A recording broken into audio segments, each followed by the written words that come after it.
toxic masculinity. MIT researchers say that they've discovered that the risk of contracting COVID-19 indoors is the same at 6 feet and 60 feet. Why are you attacking me with your tail? Come on.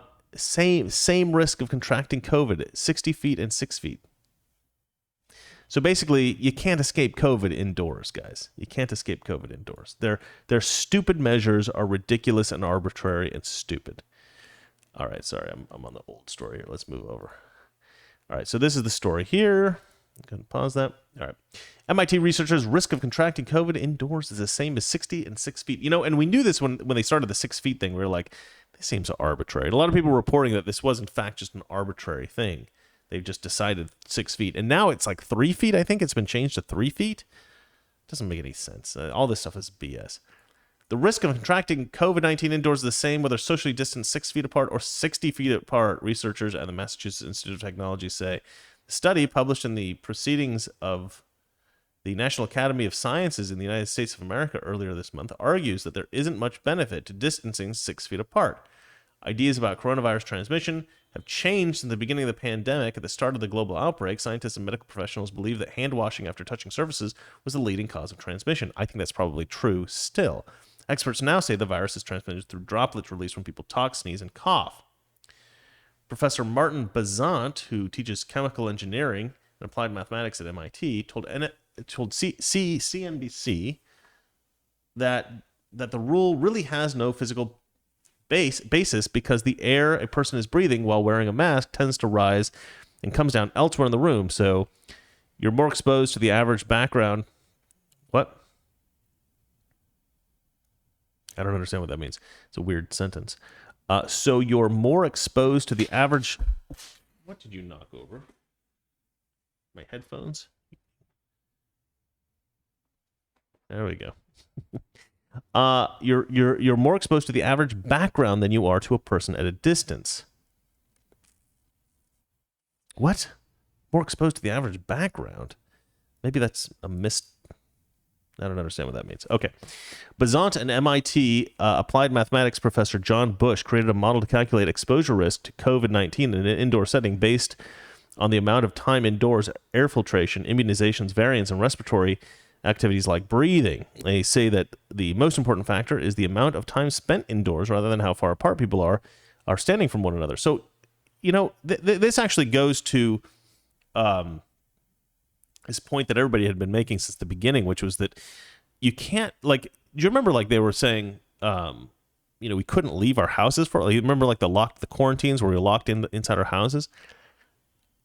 They should have let everybody out. They should have let everybody go for walks and hikes and stuff like that. That's the best way. You know, keeping everybody crowded in rooms together all day, that's a mistake, guys. That was a mistake.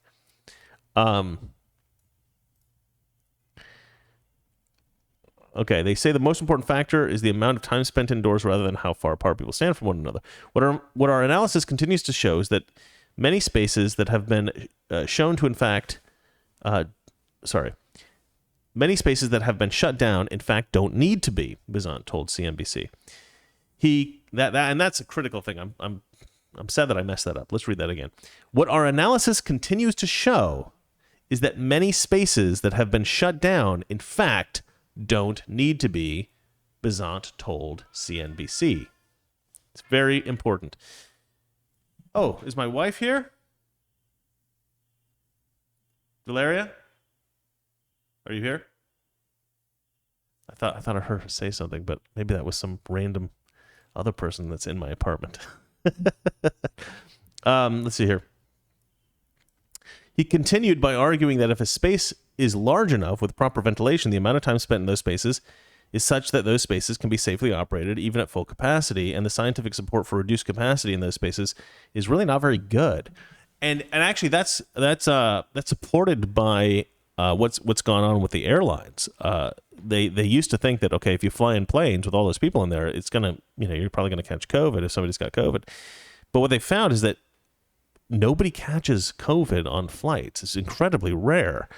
And much more rare than they would have thought. And Valeria and I have traveled all over the country since COVID started, and we've never caught it. So we might have caught it like very, very early on, and so we have some kind of an immunity to it. We're not sure, but we can't seem to catch it, and we fly all the time. So, but I mean, obviously that's just anecdotal evidence. It means nothing. But the statistics bear that out. I mean, very few people catch it on planes, and because planes, they think, because airplanes have incredibly good ventilation and filtration systems. Both the Centers for Disease Control and Prevention as well as the World Health Organization recommended maintaining a 6-foot distance from others, specifically in indoor settings, which apparently did nothing. The CDC says it's important to maintain such distance even if you or the other person doesn't have symptoms. However, the agency last month dropped the distancing guideline to 3 feet for classroom settings, and it should probably have dropped it to 0 feet because it doesn't do anything. All right, ladies and gentlemen, we have debunked the leftist nonsense. We have ridiculed them. We have talked about the dangers of their policies. And now, ladies and gentlemen, the news is over. So if you guys have anything that you want to say to me or say to the rest of the world or any questions you want to ask, please do so now. I don't see any super chats. No, there doesn't appear to be any super chats. Okay, well, that's great. So I'll just read it. If you guys write toxic masculinity, I'll read it. You don't need to give me any money. And we can go from there. That works for me.